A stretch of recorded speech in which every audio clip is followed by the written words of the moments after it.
বিতর্কিত সাইবার নিরাপত্তা আইন 2023 বাতিলের পর সাইবার সুরক্ষা অধ্যাদেশের খসড়া অনুমোদন দিয়েছে উপদেষ্টা পরিষদ। কিন্তু এই খসড়াতেও রয়ে গেছে বিনা পরোয়ানায় গ্রেফতার ও জামিন অযোগ্য ধারা, রয়ে গেছে পুলিশের নিয়ন্ত্রণ ও আইনের অস্পষ্ট ব্যাখ্যা। আইনবিদরা বলছেন, নতুন অধ্যাদেশে আগের আইনের বিতর্কিত বিষয়গুলো থাকার পাশাপাশি সাইবার বুলিং, অশ্লীলতা, শৈল্পিক ও শিক্ষাগত মূল্য জাতীয় ব্যক্তিকে ব্যাখ্যা ভিন্ন হয় এমন বিষয়। বিস্তারিত জানাচ্ছেন নাদিয়া শারমিন। মত প্রকাশের স্বাধীনতার পরিপন্থী ও নিপীড়নের হাতিয়ার বিবেচনায় বাতিল হয় বিগত সরকারের সাইবার নিরাপত্তা আইন। শিয়া বাটার ও ভিটামিন ই সমৃদ্ধ lily glam beauty soap. Lily, always beautiful. এরপর কিছুটা নাম বদলে অনুমোদন করা হয়েছে সাইবার সুরক্ষা অধ্যাদেশ 2024-এর খসড়া। অধ্যাদেশটি অনুমোদনের আগে একটি অংশীজন বৈঠক ও কর্মশালা হয়েছে বলে দাবি করলেও এ সংক্রান্ত আইন সংশোধনে বহু বছর ধরে সোচ্চার আইনজীবীদের অভিযোগ, তারা কিছুই জানতেন না। 23 তারিখ পর্যন্তই যদি ওনারা পাবলিক কনসালটেশনের কমেন্টস নিয়ে থাকে, একদিনের মধ্যে ওনারা আবার সেগুলো কি কমেন্ট দেখার পরে ওনারা সেই সিদ্ধান্ত নিয়েছে নাকি সেটা আমি শিওর না। আমি যতটুকু দেখছি খসড়াটাকে, আমি খুব একটা আশাবাদী না।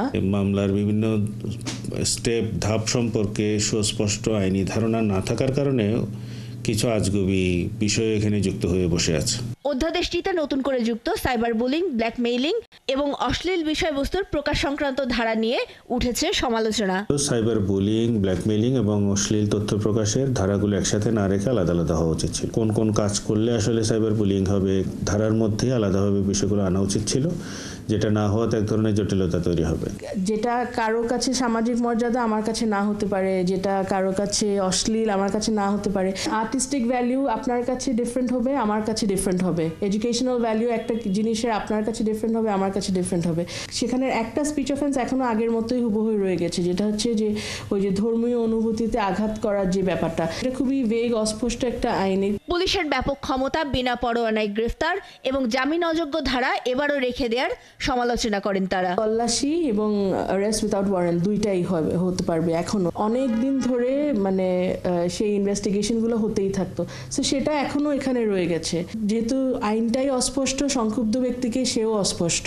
সবচাইতে বিরক্তির যে জায়গাটা আমাদের কাছে মনে হয়েছে সেটা হচ্ছে যে পুরনো কায়দা, পুরনো স্ট্রাকচারটাকে বজায় রেখে সেই পুলিশ দিয়ে হচ্ছে আপনি গ্রেপ্তার করবেন, গ্রেপ্তার করে জেলে ঢোকাবেন, শাস্তি দেবেন, ভয় দেখাবেন, এই টেন্ডেন্সিটাই রয়ে গেল এই আইনের মধ্যে। নতুন এই অধ্যাদেশে বাদ দেওয়া হয়েছে মুক্তিযুদ্ধ, মুক্তিযুদ্ধের চেতনা, বঙ্গবন্ধু শেখ মুজিবুর রহমান, জাতীয় সঙ্গীত, জাতীয় পতাকা সম্পর্কে বিদ্বেষ, বিভ্রান্তি ও কুৎসামূলক প্রচারণা সহ 8টি ধারার দণ্ড। নতুন এ অধ্যাদেশে সাইবার স্পেসে জুয়া খেলার অপরাধ ও দণ্ডের বিধান এবং নাগরিকদের সার্বক্ষণিক ইন্টারনেট প্রাপ্তির অধিকার রাখার বিষয়গুলো প্রশংসার বলছেন তারা। Top level security priority. Nadia Sharmin, 71, Dhaka.